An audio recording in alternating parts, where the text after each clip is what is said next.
ಇನ್ನು ಬೆಳಗಾವಿ ಬಿಜೆಪಿ ಅಭ್ಯರ್ಥಿ ಮಾಜಿ ಮುಖ್ಯಮಂತ್ರಿ ಜಗದೀಶ್ ಶೆಟ್ಟರ್ ನಾನು ಬೆಳಗಾವಿಯಲ್ಲೇ ಮನೆ ಮಾಡಿ ಇಲ್ಲೇ ವಾಸ ಇರ್ತೀನಿ ಹೀಗಂತ ಹೇಳಿಕೆ ಕೊಟ್ಟಿದ್ದಾರೆ. ಭಿನ್ನಮತ ಶಮನಕ್ಕೆ ಸರ್ಕಸ್ ಮಾಡ್ತಾ ಇದ್ದಾರೆ.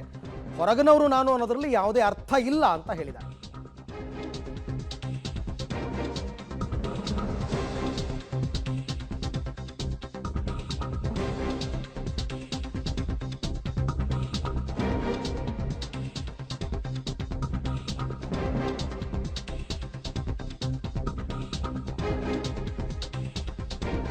ನಾನು ಹೊರಗಿನವರು ಅಂತಕ್ಕಂಥದ್ರಲ್ಲಿ ಯಾವುದೇ ಅರ್ಥ ಇಲ್ಲ. ಚುನಾವಣೆಯಲ್ಲಿ ಗೆದ್ದ ಮೇಲೆ ನಾನು ಬೆಳಗಾವಿನಲ್ಲೇ ಮನೆ ಮಾಡ್ತೀನಿ, ಇಲ್ಲೇ ಇರ್ತೀನಿ.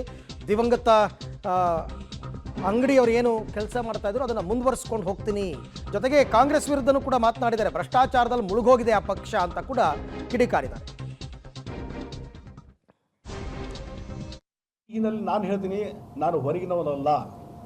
ಹುಬ್ಬಳ್ಳಿ ನನ್ನ ಜನ್ಮಭೂಮಿ ಇರ್ಬೋದು, ಆದರೆ ಬೆಳಗಾವಿ ನನ್ನ ಕರ್ಮಭೂಮಿ ಅನ್ನುವಂಥ ಮಾತನ್ನು ಈ ಸಂದರ್ಭ ಹೇಳ್ತೀನಿ.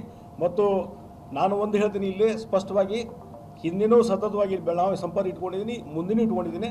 ಮತ್ತು ಇವತ್ತು ಒಬ್ಬ ಲೋಕಸಭಾ ಕ್ಷೇತ್ರದ ಅಭ್ಯರ್ಥಿಯಾಗಿ ನಾನು ಬರುವಂಥ ದಿವಸಗಳಲ್ಲಿ ಇಲ್ಲೇ ಮನೆಯನ್ನು ಮಾಡ್ತೀನಿ, ಇಲ್ಲೇ ವಾಸವಾಗಿರ್ತೀನಿ.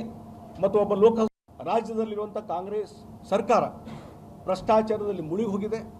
ಮತ್ತು ಗ್ಯಾರಂಟಿ ಅನ್ನುವಂಥ ಯೋಜನೆ ಮುಖಾಂತರ ಇವತ್ತು ಅಲ್ಲಿ ಇದ್ದಂಥ ಶಾಸಕರಿರ್ಬೋದು, ಮತ್ತೊಬ್ಬರಿಗಿರ್ಬೋದು, ಯಾವುದೇ ಕ್ಷೇತ್ರದ ಯಾವುದೇ ಒಂದು ವಿಶೇಷವಾದಂಥ ಅನುದಾನ ಕೊಡದಾರಂಥ ಪರಿಸ್ಥಿತಿ ಇವತ್ತು ಕಾಂಗ್ರೆಸ್ ಪಾರ್ಟಿದಾಗಿದೆ. ಯಾವುದೇ ಅನುದಾನ ಕೊಡಲಿಕ್ಕಾಗಿಲ್ಲ. ಹೊಸ ಕೆಲಸ ಕಾರ್ಯಗಳು ನಡೀತಾ ಇಲ್ಲ.